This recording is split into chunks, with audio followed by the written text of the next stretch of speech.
আমি রুমে বিশ্রাম নিতে গিয়ে শুয়ে পড়লাম। হঠাৎ মনে হলো কেউ আমার পাশে শুয়ে আছে। চোখ খুলতেই দেখি শ্বশুর আমার পাশে শুয়ে আছেন। তাকে দেখে আমি হতবাক হয়ে গেলাম। শ্বশুর আবার ভুলে গেলেন যে আমি তার বউ নই, আমি তার ছেলের বউ।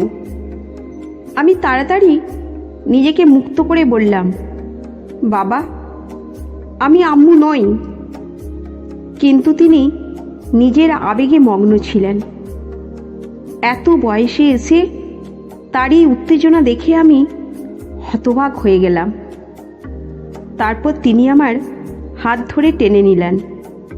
তারপর শ্বশুর বললেন, আমি তোমার সৌন্দর্য দেখে মুগ্ধ হয়েছি। আমি বললাম, বাবা, আপনি কি করছেন? আপনি ভুলে গেছেন আপনি কার সাথে আছেন? এরপর যা ঘটনা ঘটেছে তা আমার কাছে খুবই ভয়ানক ছিল। আমার নাম রূপা। আমি অনেক সুন্দর দেখতে, শরীরের গঠন আর নাইবা বললাম। একটু স্বাস্থ্যবতী হওয়ায় আমাকে নাকি আরও বেশি সুন্দর লাগে, এটা সবাই বলতো।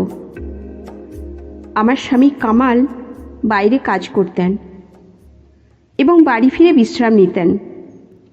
গত কয়েকদিন ধরে গৃহস্থলীর কাজের চাপে আমি খুব ক্লান্ত ছিলাম। আমরা নববিবাহিত, আর কামাল সদ্য চাকরি পেয়েছেন।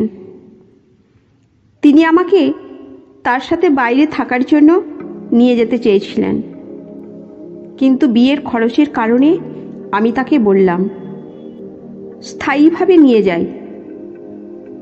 আমার স্বামী কাজে চলে যাওয়ায় আমাদের পরিবারকে ছেড়ে যেতে হয়েছিল। শ্বশুরবাড়ির সবাই অন্য শহরে থাকতেন। এই বাড়িটি কামালের নামে ছিল এবং আমাদের বিয়ের পর আমরা এটি কিনেছিলাম। বিয়ের 1 সপ্তাহ পরে শ্বশুর শাশুড়ি আমাদের বাড়ি ছেড়ে চলে যান। আজ কামাল বাইরে আর আমি একা। কামাল তার বাবা মাকে আমাদের বাড়িতে রেখেছিলেন যাতে তারা আমার সাথে থাকতে পারেন।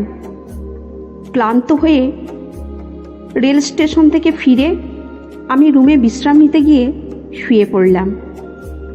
হঠাৎ মনে হলো কেউ আমার পাশে শুয়ে আছে।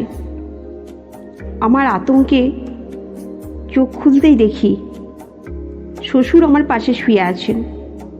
তাকে দেখে আমি হতবাক হয়ে গেলাম। তার উপস্থিতি আমার কাছে অদ্ভুত মনে হলো, কিন্তু তিনি যাভাবে বললেন, মা, তুমি খুব আরামে ঘুমাও। আমি তাড়াতাড়ি বললাম, বাবা, আমি আম্মু নই, আমি রূপা, আপনার ছেলে কামালের বউ। তারপর দরজার কাছে গিয়ে আওয়াজ করতে লাগলাম। শ্বশুরের এইভাবে আচরণ আমার কাছে খুব অদ্ভুত লাগছিল। হঠাৎ আমার শাশুড়ি ঘরে ঢুকে জানতে চাইলেন, তোমার শ্বশুর এখানে কি করছেন? এরপর বিব্রত হয়ে বললেন, তোমার শ্বশুর স্মৃতিভ্রষ্টতায় ভুগছেন, তাই হয়তো ভুল করে এখানে এসেছে। আমি তখনই স্বস্তি পেলাম, যা আমার কাছে ভয়ানক ছিল। কিন্তু আমার শ্বশুর স্মৃতিভ্রষ্টতার কারণে ভুল করে আমার ঘরে এসেছিলেন। আমি দরজা বন্ধ করিনি, কারণ আমরা দুজনেই এই বাড়িতে একা থাকতাম। আমি আবার শুয়ে পড়লাম, কিন্তু ঘুমাতে পারছিলাম না। আমার স্বামী এখন বাইরে থাকে, তাই আমাকে শ্বশুর শাশুড়ির সাথে থাকতে হয়। প্রায় 2-3 মাস ধরে আমি একাই ছিলাম। সদ্য বিবাহিত হওয়ায় স্বামীর ইচ্ছা মেনে নেওয়া ছাড়া আর কোনো উপায় ছিল না। আমার স্বামীর পরিবার আমাদের বাড়িতে এলো। আমার শ্বশুর স্মৃতিভ্রষ্ট ছিলেন, যা আমাকে চিন্তিত করেছিল। এতদিন আমি জানতাম না, কিন্তু এখন বুঝতে পারলাম তার সাথে থাকা কঠিন হবে। বিয়ের পর পুরো 1 সপ্তাহ শ্বশুর শাশুড়ি আমাদের বাড়িতে ছিলেন। সেই সময় শ্বশুরের অসুস্থতার কোনো লক্ষণ দেখিনি, কিন্তু কামাল চলে যাওয়ার পর তার স্মৃতিভ্রষ্টতা প্রকাশ পেল। এই অবস্থায় তার যত্ন নেওয়া কঠিন হবে। সারা রাত এভাবে ভাবতে ভাবতে সকালে রান্নাঘরে গেলাম নাস্তা করতে। তখনই শ্বশুর এসে জিজ্ঞাসা করলেন, কি ব্যাপার, কোনো সমস্যা আছে? আমি চিন্তিত হয়ে বললাম, কি ব্যাপার বাবা, এভাবে হাঁটছেন কেন?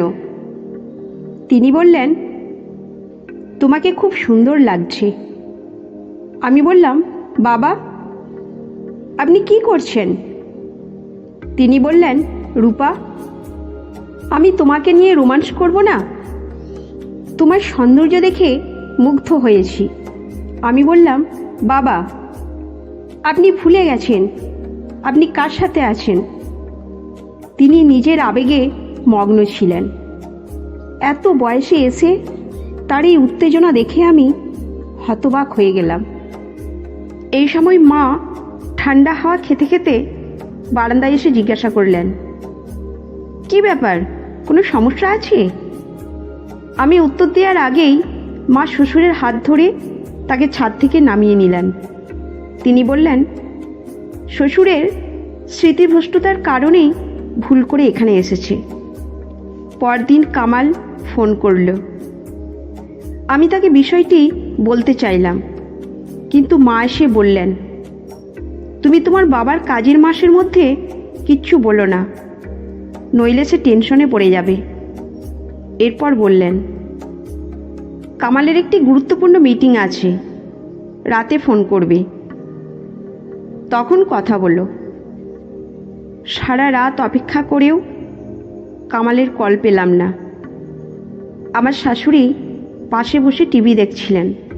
তিনি বললেন, বৌমা তোমার শ্বশুরের কাজের মাসের মধ্যে কিছু বললো না, নইলে সে টেনশনে পড়ে যাবে। আমি বললাম, শাশুড়ি মা, বাবা কি ওষুধ খাবেন? শ্বশুরের স্মৃতিভ্রষ্টতা বেড়েই চলেছে। সবচেয়ে কষ্টের বিষয় ছিল শ্বশুরমশাই শুধু তার স্ত্রীর ব্যাপারে ভুলে যেতেন, বাকি সব কিছু মনে রাখতেন। আমি অনেক সময় ইচ্ছাকৃতভাবে তার ব্যক্তিগত জিনিস লুকিয়ে রাখতাম, কিন্তু তাও তিনি সব মনে রাখতেন। শ্বশুর শুধু আম্মুকে ভুলে যেতেন, আমাকে মা ভাবতে না। মনে হতো তিনি স্মৃতিভ্রষ্টতায় ভুগছেন না।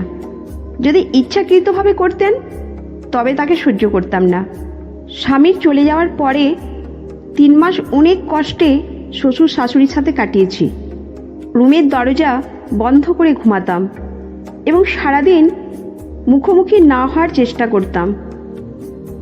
একদিন দুপুরে তালা লাগাতে দেখলাম দরজাটা ভাঙা। চিন্তিত হলাম, কারণ সকাল পর্যন্ত দরজার তালা ঠিক ছিল। বিকালে ঘুমানোর সময় দরজা বন্ধ করে রাখতাম যাতে কেউ ঢুকতে না পারে। প্রিয় দর্শক, এই গল্প থেকে আমরা একটি গুরুত্বপূর্ণ শিক্ষা নিতে পারি। পরিবারের সদস্যদের প্রতি যত্নশীল এবং সম্মানজনক আচরণ অত্যন্ত জরুরি। মানসিক অসুস্থতা থাকলে বিশেষভাবে ধৈর্য ও সহানুভূতি প্রদর্শন করা উচিত। বাড়িতে নিরাপত্তা ও সচেতনতা বজায় রাখা, বিশেষ করে বয়স্ক সদস্যদের সাথে আচরণের ক্ষেত্রে গুরুত্বপূর্ণ। সম্পর্কের প্রতি ভালো যোগাযোগ ও মূল্যায়ন একে অপরকে বুঝতে সাহায্য করে এবং সম্পর্ককে শক্তিশালী করে। আমাদের প্রতিটি পদক্ষেপ আমাদের ভবিষ্যৎ গড়ে তোলে। সাবধান থাকুন এবং আপনার পরিবার ও সম্পর্কের মূল্যায়ন করুন। এই গল্পটি কেমন লেগেছে জানাতে ভুলবেন না এবং আমাদের চ্যানেল সাবস্ক্রাইব করতে ভুলবেন না। ধন্যবাদ।